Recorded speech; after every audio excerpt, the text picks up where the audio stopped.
Every nonprofit has powerful stories to tell, stories that invite people in, build empathy, and fuel generosity. Video storytelling unlocks a uniquely human way to bring those stories to life and deepen connections with supporters. But doing it well, especially with limited resources, can feel overwhelming. So, how can your organization create authentic, compelling videos that move people to act without breaking the budget? And what common mistakes should you avoid to make sure your story lands? I'm Josh with Anedot, and welcome to Nonprofit Pulse, where we explore trends, insights, and resources that help nonprofits accomplish their mission. On this episode, we're joined by Pat Taggart to talk about video storytelling for nonprofits. Pat is the founder of SkyBlue Creative, a video production agency that helps organizations create content that's both authentic and actionable. As a documentary filmmaker, Pat takes a human-centered approach, ditching scripts and forced performances in favor of real conversations that feel authentic and alive. He brings fresh, creative, and customized ideas to help organizations tell their stories in new and impactful ways. Hey, Pat, thanks for joining us on Nonprofit Pulse. Josh, thank you for having me. Yeah, excited about our conversation today. We're going to be talking about video storytelling for nonprofits and really the power behind that. So maybe just starting off, why is video storytelling such a powerful tool for nonprofits? And even further, really, how can it help organizations connect more deeply with their audience? Yeah, I think people, you often hear in the for-profit world that people buy from people. I think people also want to support people. And so it's one thing to, put your mission out there on your website and show some pictures. But there's a huge difference, I believe, between understanding something and knowing something exists and feeling something. And I think that really what you want to do to be successful is have your audience, your supporters, feel your mission and feel the impact that you're making. Video is a tremendous tool to be able to do that. First of all, we have the ultimate cheat code, which is music. Okay. And music often very subliminally tells you how to feel. I saw this amazing video on YouTube one time, and they took the trailer for The Shining and they put this like really sweet song behind it and kind of recut it. And all of a sudden The Shining looks like this really silly, like family comedy. Yes. And why? Because the first 10 seconds you're seeing these images and you're hearing this music and it's telling you subliminally how to feel. So it is the ultimate cheat code for video creators like us. You're able to combine some great imagery with music to tell people how you want them to feel about it without overtly telling them. But also the key to all of it is just to be very conversational and genuine with your content. I learned this the hard way. I started creating content back when I was 22 and I was doing what everybody else was doing. We were scripting people. We were telling people, hey, say exactly this. And what did that do? It took the life out of the product. It took every ounce of spontaneity and all the heart out of it because people were trying to be word perfect. The goal should not be word perfect. The goal should be genuine and authentic. And I think that if your heart's in the right place leading a nonprofit, and if you're doing great work, man, just tell the story and tell it in a very unscripted, genuine way. And you will find that people are going to gravitate to your mission. Hey, if you're enjoying this episode, will you take a moment to leave us a rating and review? Your feedback helps us reach more nonprofit leaders just like you. Thanks for listening. And now back to the episode. I love that. And I want to dig deeper into the kind of the makeup and what you guide your clients around the key elements of a nonprofit story. So yeah, just unpack that for us. What are the key elements that you look for when creating these stories for nonprofits? Yeah, I think, one thing is people sometimes, and this is nonprofit, this is for profit, this is any organization, they tend to, when they get to a certain level of scale, they stop telling their origin story. They stop talking about why they started to do this in the first place. Like, what was the need? What was compelling to them? Why were they pulled to spend their time doing this and not listen to friends and family that told them they were crazy, right? And why don't you do something else with your time and talent? Every organization has that. And for whatever reason, we get to a certain size and it's like, oh, we're the largest this or that in Austin or Philadelphia or wherever you happen to be in the world. And there's a reason why people root for underdogs, right? Like in the Super Bowl, the only people ever rooting for the favorite are typically the people in the favorite city. And it's because there's something really magnetic about pulling for someone that shouldn't be where they are. So if you could be really humble and say, hey, we saw this need and these folks that, weren't properly being helped. And we set out on a mission to help them and be real honest about those early days, then I think people are all the more receptive to the success that you've had and the people that you've helped and where you are now. As far as story elements, I really think obviously you want to talk about what you do, but there's a very good chance that you're not the only nonprofit organization that does what you do. The more important thing to address is, how do you do it differently? How are you different than the other organizations that are out there doing it? What's your approach, right? How do you put your special spin on it? And then listen, I always think that no matter how well you speak about your own mission, there's nothing like having people that you've helped tell their story. And, Josh, people say to me all the time, well, we can't really ask people that we've helped to come on and tell their story. Like, can't do that. That's exploitative. Well, no, it's not, because all you have to do is ask. They're welcome to say no, but what you'll find so often is that these people are really looking for a way to give back and say thank you for whatever it is that they've received as far as help goes. And so give them that platform. That's really what they want. And by not at least giving them the option, you never know if they're going to say yes. And I promise you, more often than not, they will. Absolutely. And if you're touching people's lives at a deep level, they want to tell others about that. No doubt. And I know there's certain ways that nonprofits help that are areas of maybe shame, or they feel, uncomfortable kind of platforming that they were in need of for this way or this thing. But just a simple ask, and saying, hey, we want to help more people just like you. There are people out there who don't know that we're doing the service, or there are donors out there who want to give so that we can reach more people like you. And your story can really have a big impact. And there are a lot more yeses than nos when asking for those interviews. Absolutely. Yeah. I mean, people are grateful for that opportunity. It's one of the biggest misconceptions. I totally understand why there's the hesitancy. You want to make sure that you're not exploiting the folks that you're helping. It's not exploitation by any means. So thinking through constraints, Pat, nonprofits most operate on a very limited budget, a tight budget. And when it comes to video storytelling, that just sounds expensive on the face, right? Yeah. Even with kind of democratized video tools we have now, from video editing software to hardware, even just the incredible cameras on iPhones and other devices, there's still a lot of hesitancy to really resource video storytelling. So how do you advise nonprofits and your clients when it comes to resourcing that, budgeting, to really produce a compelling, impactful product? Yeah. So just to reaffirm what you said, about 10 years ago, a little less, I bought a video camera for a little over $6,000. And with all the accessories for it, it was probably closer to $8,000. That video camera is now completely defunct. It sits in a cabinet behind me. I'm a moron for not selling it earlier, but now I can't sell it because nobody wants it. And the great news for everybody except for me is that the cell phone in your pocket is a better video creation tool than that all-in $8,000 camera that is now my most expensive paperweight.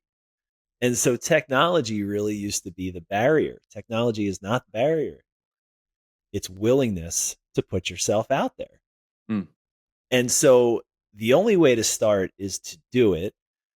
What I often hear from people, and I think that this is an even bigger barrier than technology, is people will say, well, I don't like the way I look or sound on video. I'm not putting myself out there.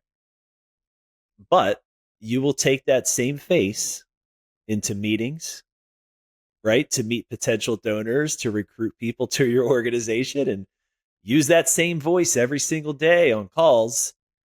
What's the difference? Well, the difference is the video isn't live, and all those other things are. You can't go into a meeting and do 3 takes, right? It's live ammo. Same with these calls you're taking. And here's the truth. The content's not for you. If you're creating content to consume personally, then you're probably a sociopath. And we have way bigger problems than you not having enough video for your organization. So If you don't like the way you look or sound, just don't consume your content, right? And then I think that there's things that you can do that make a whole lot of sense to do with that phone that you can do for free. Number one, let people into your world. People are very interested in nonprofits. I am. I've never worked for one. And so while I get an opportunity to talk to great people like yourself, I've never been really on the inside of a nonprofit. I just come in and work with them and then I move on. I'd love to know what the daily workings are. What are the challenges? What are the successes? What are the great stories that come up every day? Why not just record those? You could take your cell phone, go on Amazon or wherever you like to shop, buy a simple cell phone tripod, light, and microphone for probably $100 all in. You take that cell phone to the very next level of production quality, and then just start to record stuff. A video FAQ. How many times are you answering the same dang question over and over again for people that reach out? Take your 6 or 8 or 10 most frequently asked questions, record a short video around it, put it on your site, right? So people aren't reaching out with those questions, but also use it in your communication with people so that if somebody says, hey, Josh, I was wondering about this, how much of your donations go to support the mission versus, taking care of your organization? You can respond with, hey, we have a video addressing that very thing. Here's a link, rather than answering that same question over and over again. Not only is it more efficient for you, but it's a touch point as well. It's an opportunity to create a real kind of human bond with people so they could see a face and not just a bunch of text. Now, are there times where you should bring a pro in? I believe there, obviously I'm biased.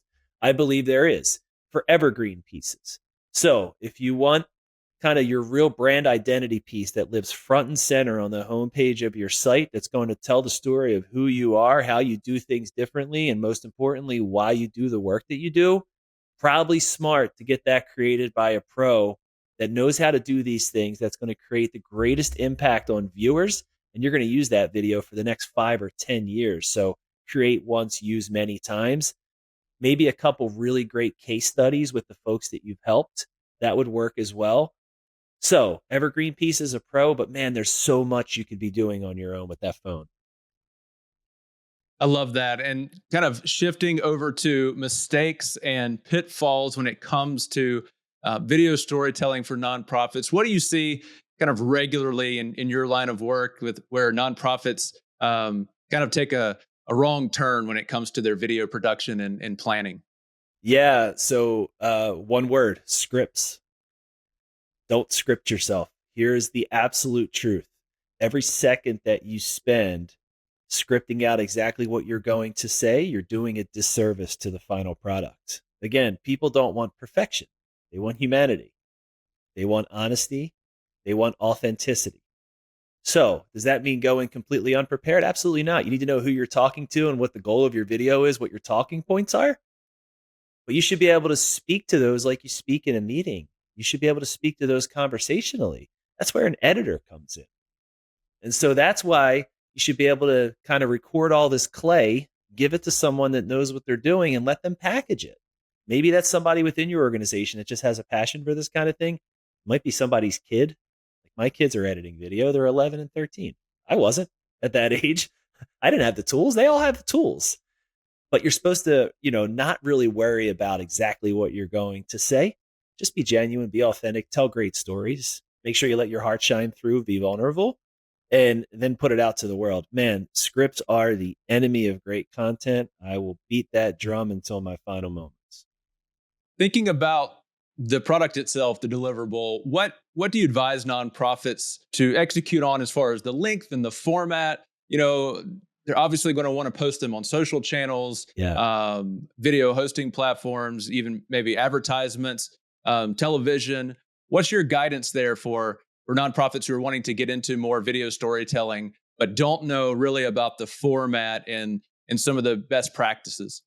I have a very simple rule for content length, and it is the video should be as long as the content is compelling and not a second longer. I think that we have gotten too fixated on saying all videos have to be a minute or less. Well, sometimes that's at the disservice of a really great story. If the story stands on its own in 2 or 3 or 4 minutes, that's fine.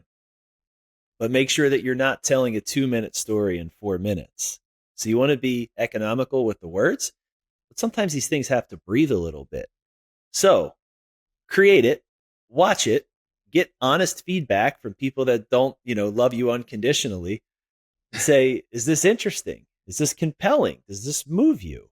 And if they say, yeah, it's good, but like I was, it kind of lost me a couple times, it could be a clue that you're a little bit lost. This podcast is brought to you by Anedot. With more than 13 years of serving nonprofits, churches, ministries, campaigns, and schools, Anedot has processed billions of dollars in donations. That experience has guided us in building tools that save your organization time and money. Join more than 30,000 organizations and increase giving today. Learn more at anedot.com. ANEDOT.com. Anedot.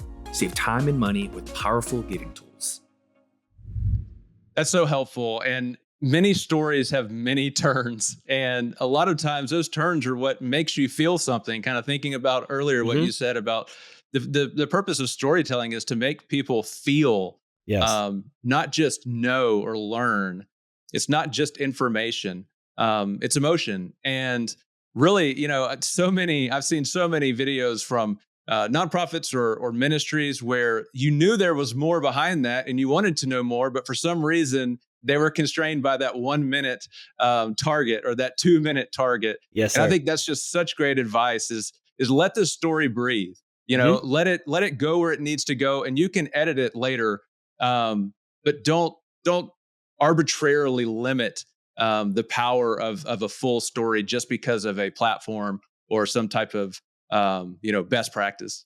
Yeah, man. Like, when's the last time you went on Netflix and watched a 60-second video? Yeah. Right? We just had the Oscars the other night as we're recording this now. How many 60-second movies were nominated for anything? Like, people will still watch things that are longer than that as long as it's compelling, right? It doesn't have to be 60 seconds or nothing.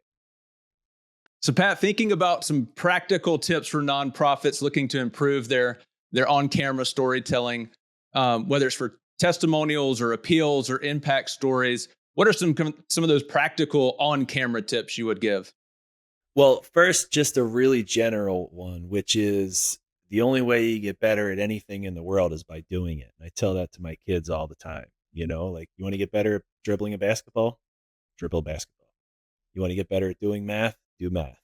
You want to get better on camera? Put yourself on camera. Even if you don't share it with the world, you have to get reps. You have to practice, right? This isn't the first podcast I've had the opportunity to do. Hopefully I'm a little bit more fluid now talking to you than I was on my first one. And that only comes with repetition, right? And I'm sure if you think about your first time hosting this show compared to today, you're probably way more comfortable, way more confident, right? And you kind of have your groove now. You're very good at this. That only comes with repetition. So if you're thinking about when to start, now would be a good time. Don't forget, if you put out your first video today, the entire world isn't going to see it. Like, the stakes are not that high, right? And so as long as you're being genuine, review the video before it goes out. It's not live. If you're comfortable with the message, great. If you hate the way you look and sound, have somebody on your team that you trust that can take a look and then put it out there, and you never have to see it again. I think that's a big part of it. Like, you don't want to see yourself, don't want to hear yourself. Don't be involved in that process. And then I would say just be open to what comes along. Sometimes people think that all they can do is tell the story of their organization. Here's what we do. Man, some of the best stories come from inside that organization. Things that happen, a phone call they received, an interaction, right? A situation that seemed like a terrible thing or a mistake that turned around. Like, be open to sharing those stories. Stories are so wonderful in a sense that sometimes when you get really granular about your organization, the only people that would maybe be interested in your story are people that have a heart for your mission, for exactly what you do. But great stories are universal. So if you have a great story that transcends your purpose, don't be afraid to share that, because that becomes more shareable. That's something that's very niche of what you do. Does that make sense?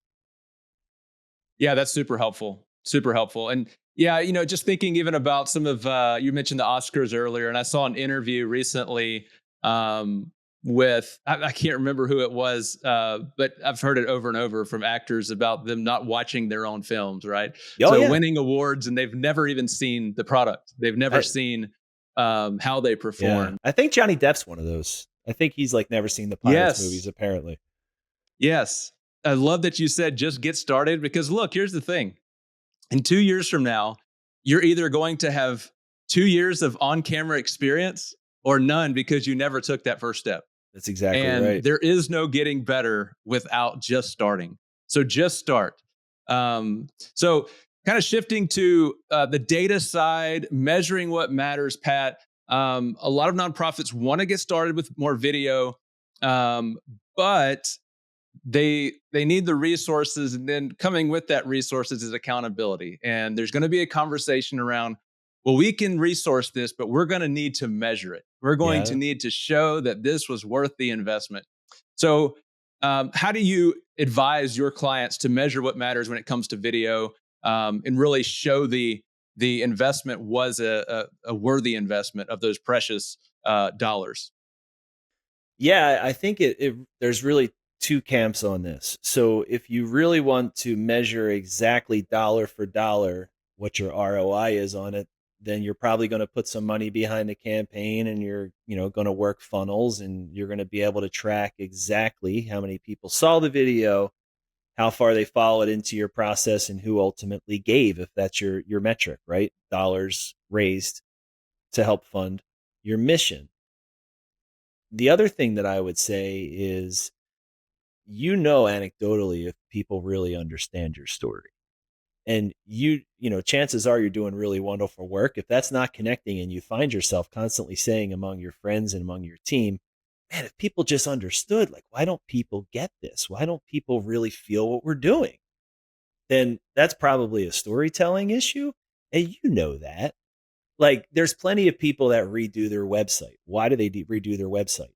Did they get hard data saying they need to redo their website? Probably not, but maybe people have said, hey, man, your website's not awesome, even though what you're doing is great. Or you try to consume your content as a viewer, you try to experience your website as a visitor, and you're like, okay, I see. Like, I see what other people are doing, and we're not quite there. It doesn't feel worthy of our mission.